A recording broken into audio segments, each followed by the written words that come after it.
नमस्कार, आप देख रहे हैं भारत दर्शन और मैं बीभू कुमार झा। अभी हमारे साथ छात्र नेता दिलीप हैं और इनसे बात करेंगे कि कल जेपी नड्डा पहुंचे, जो कि बीजेपी के राष्ट्रीय अध्यक्ष हैं, और जब वो पहुंचे तो वही पटना यूनिवर्सिटी के छात्रों ने उनका जमकर विरोध किया। क्यों किया, वो अब इनसे ही बात करेंगे। हमारे साथ जो दिलीप जी हैं।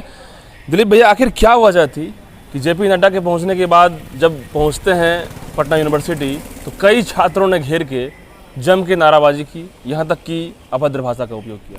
देखिए, अभद्र भाषा का तो कहीं मुझे नहीं सुनाई दिया ऐसा कुछ, लेकिन विरोध हुआ है। ये बाद में मैंने वीडियो सब देखा, सोशल साइट्स पे भी देखा, न्यूज़ चैनलों पे देखा, तो छात्रों ने विरोध किया। और छात्रों ने विरोध किया तो गलत नहीं किया, छात्रों ने जो किया वो सही किया। लोकतांत्रिक ये अधिकार है। प्रधानमंत्री मनमोहन सिंह भी जब कहीं गए थे यूनिवर्सिटी में तो वहाँ भी छात्रों ने विरोध किया था, उनका जो मुद्दा होगा उस समय उसको लेकर। और कल जो पटना यूनिवर्सिटी में हुआ है तो ये छात्रों की मांग बहुत पहले से है कि पटना यूनिवर्सिटी को केंद्रीय विश्वविद्यालय का दर्जा दिया जाए। और ये मांग जो बीजेपी के साथ है, जदयू केंद्र में भी है और बिहार में भी है, और दोनों जगह सरकार है इनका गठबंधन का। जदयू का भी प्रमुख मांग शुरू से रहा है और ये इसके आधार पर बहुत बार चुनाव भी जीते हैं। छात्र संघ का चुनाव पटना यूनिवर्सिटी में भी जीते हैं और विधानसभा लोकसभा चुनाव में भी इस चीज़ को उठाते रहते हैं कि केंद्रीय विश्वविद्यालय का दर्जा दिलाएंगे, ये करेंगे, होगा। लेकिन जब समय आता है तो ये लोग चुप हो जाते हैं।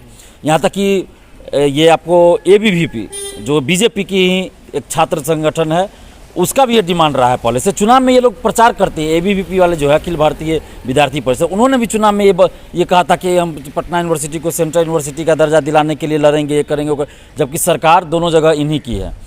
तो जेपी नड्डा जी, जिनका संबंध पटना यूनिवर्सिटी से रहा है, जब वहाँ गए तो छात्रों ने बस मांग रखी है कि आपने जो वादा किया था उसी वादा को आप निभा दीजिए। और तो कुछ छात्र कह नहीं रहे हैं, सिर्फ उनको उनका वादा याद दिला। क्योंकि जब भी ये लोग बिहार आते हैं तो अपने आप को दिखाते हैं कि हम पटना यूनिवर्सिटी के छात्र रहे हैं, उसके आधार पे मतलब सहानुभूति बटोरने का कोशिश करते हैं, वोट बटोरने का कोशिश करते हैं हर बार।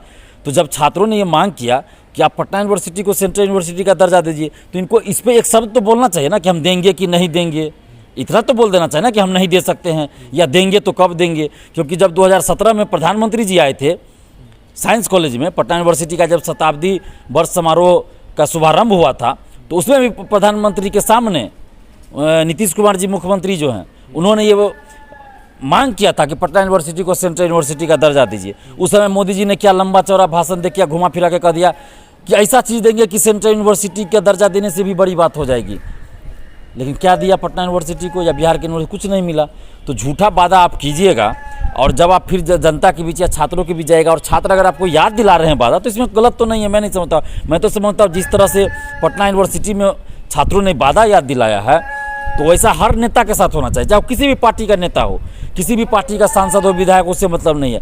जो वादा उन्होंने किया है वो वादा अगर पूरा नहीं किया तो उनको याद दिलाना जरूरी है। लोकतांत्रिक अधिकार है कि हम उनको उनका ही वादा याद दिलाए कि आपने पूरा नहीं किया, इसको पूरा कीजिए। तो छात्रों ने कल बस वही किया। अभद्रता वाली बात तो मैंने कहीं नहीं देखा है। खबरों में तो कल यही चला कि छात्रों ने जिस तरीके से नारा लगाया कि जेपी नड्डा चोर है, यहाँ तक की बातें आई। देखिए, ये तो लोकतांत्रिक तरीका है आंदोलन करने का। अगर उन्होंने कुछ गलत किया है तो चोर कह देना कोई गलत नहीं है, असंवैधानिक नहीं है। ये लोकतंत्र में चलता है। नीतीश कुमार जी के खिलाफ भी लोग बोलते हैं, लालू जी के खिलाफ भी बोलते हैं, ऐसा नहीं है। मनमोहन सिंह के खिलाफ भी बोले थे, तो सुशील मोदी जी भी बोलते हैं बहुत बार विपक्षी पार्टियों के नेताओं के खिलाफ। तो इसमें कोई आपत्तिजनक चीज़ नहीं है ये। और जेपी नड्डा जी जो आए थे तो इतना जो तामझाम किया गया था, इतना करोड़ों रुपया खर्च कल हुआ था, और उतना अगर वो पटना यूनिवर्सिटी पे या बिहार के यूनिवर्सिटी के लिए खर्च कर देते, एक बार उस पर बोल देते कि सेशन लेट चल रहा है, पटना यूनिवर्सिटी का भी सेशन लेट चल रहा है, तो ये छात्रों को बहुत अच्छा लगता, हम लोग को भी अच्छा लगता कि चलो कम से कम कोई सेंट्रल लेवल का कोई नेता अगर आया, किसी राष्ट्रीय पार्टी का राष्ट्रीय अध्यक्ष आए हैं जिनकी सरकार है और विश्व की सबसे बड़ी पार्टी है, उसके राष्ट्रीय अध्यक्ष आए हैं, अगर वो कुछ बोलते छात्र हित में तो अच्छा लगता। लेकिन ऐसा तो कुछ बोले नहीं, सिर्फ हमारा संबंध पटना यूनिवर्सिटी से है, तो ये तो इससे क्या फ़ायदा है भाई?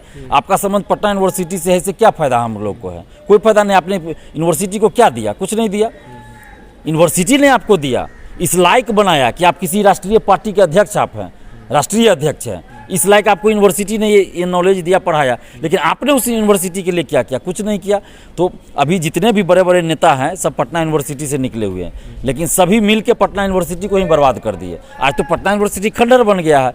तो अब पटना यूनिवर्सिटी के छात्रों को ही पार्टी पॉलिटिक्स और जाति धर्म से ऊपर उठकर एकजुट होकर प्रयास करना होगा। और कल जिस तरह से अधिकतर लोग उसमें शामिल थे, अधिकतर पार्टियों के छात्र संगठन शामिल थे, जैसा कि मैंने देखा है वीडियो में, तो मुझे बहुत अच्छा लगा।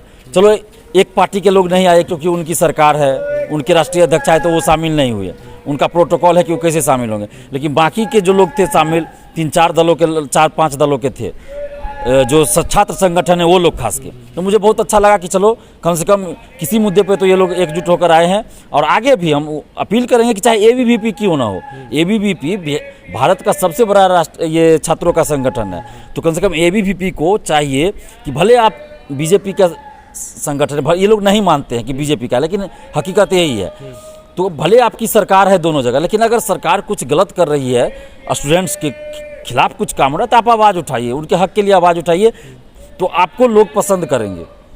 देखिए, सेंट्रल यूनिवर्सिटी की डिमांड छात्र कर रहे थे, लेकिन जो बिहार की हालत है और पटना यूनिवर्सिटी की जिस तरह की हालत है, लगातार सेशन लेट चलता रहता है, सेशन लेट को सुधार नहीं कर पा रहा है। जो सरकार सेशन लेट को कितना जल्दी हो, या फिर वाइस चांसलर की बात करें या तमाम जो यहाँ पे एजुकेशन में शिक्षाविद हैं, उनको सेशन लेट तक नहीं ठीक कर पा रहे हैं। कई छात्र ऐसे हैं जो बीपीएससी का एग्ज़ाम क्रैक कर दिए, उनका सेशन लेट होने के कारण जो है उनका एकेडमिक क्वालिफिकेशन नहीं आया, तो ऐसे में वो सेंट्रल यूनिवर्सिटी का दर्जा कहाँ देंगे? आपको क्या लग रहा है? देखिए, ये तो दोनों अलग अलग चीज़ें हैं। अगर सेंट्रल यूनिवर्सिटी का उनको दर्जा दिया जाएगा तो उसके लिए पूरी व्यवस्था सरकार करेगी। ऐसा नहीं है कि दर्जा दे दिया और मामला खत्म। जो सेंट्रल यूनिवर्सिटी को का होता है, जो चीज़, वो सारा चीज़ वहाँ किया जाएगा, तो केंद्र सरकार करेगी वो सब चीज़। जैसे शिक्षकों की कमी है तो शिक्षकों की बहाली करनी पड़ेगी, जो सेंट्रल यूनिवर्सिटी के लिए चाहिए, जो हर सेंट्रल यूनिवर्सिटी में जो है उतना यहाँ भी करना पड़ेगा। जो facility other university central university को यहाँ भी देना पड़ेगा, तो केंद्र सरकार निश्चित रूप से करेगी। इसलिए तो मांग हो रहा है। मतलब बिहार सरकार की जो शिक्षा व्यवस्था है उससे विश्वास उठ गया है, तभी जाके सेंट्रल। देखिए, यहाँ पे बिहार सरकार को हम सिर्फ दोषी नहीं मानेंगे, क्योंकि राज्यपाल जो होते हैं वो सेंट्रल सरकार नियुक्त करती है, और अभी राज्यपाल कौन है? फागू चौहान, वो बीजेपी के हैं, और नियुक्त भी केंद्र सरकार यानी कि मोदी जी ने किया है, प्रधानमंत्री हैं। तो जो जितने भी यूनिवर्सिटी राज्य के, उनके मेन जो है वो राज्यपाल महोदय हो जाते हैं, और मुख्यमंत्री और राज्यपाल दोनों को मिलकर यूनिवर्सिटी के मामले में फैसले लेने होते, काम करने होते हैं। लेकिन अभी देखिए, VC की जो नियुक्ति हुई तो उसमें घोटाला नज़र आ रहा है।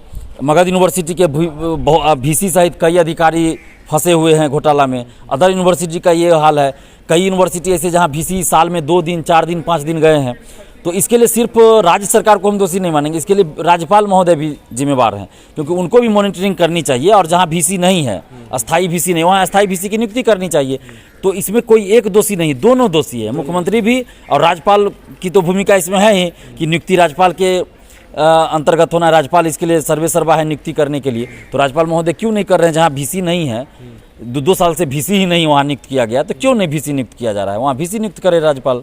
चलिए, जिस तरीके से जो कि दिलीप जी ने बताया है कि बहुत इम्पोर्टेंट बात कि राज्यपाल और मुख्यमंत्री दोनों दोषी हैं यदि बिहार की शिक्षा व्यवस्था को देखा जाए, क्योंकि इन्हीं दोनों के अंडर में इस शिक्षा व्यवस्था की जो धुरी है घूमती है।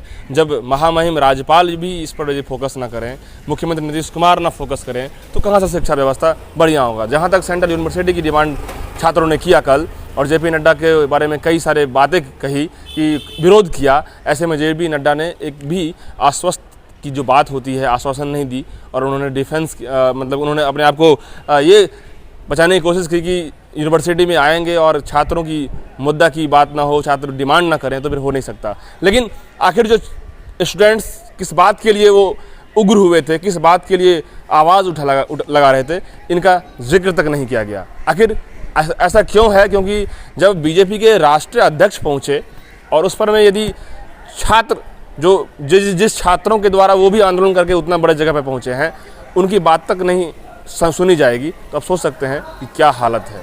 और भी अपडेट्स के लिए देखते रहिए हमारे पारदर्शन न्यूज़। तब तक के लिए धन्यवाद।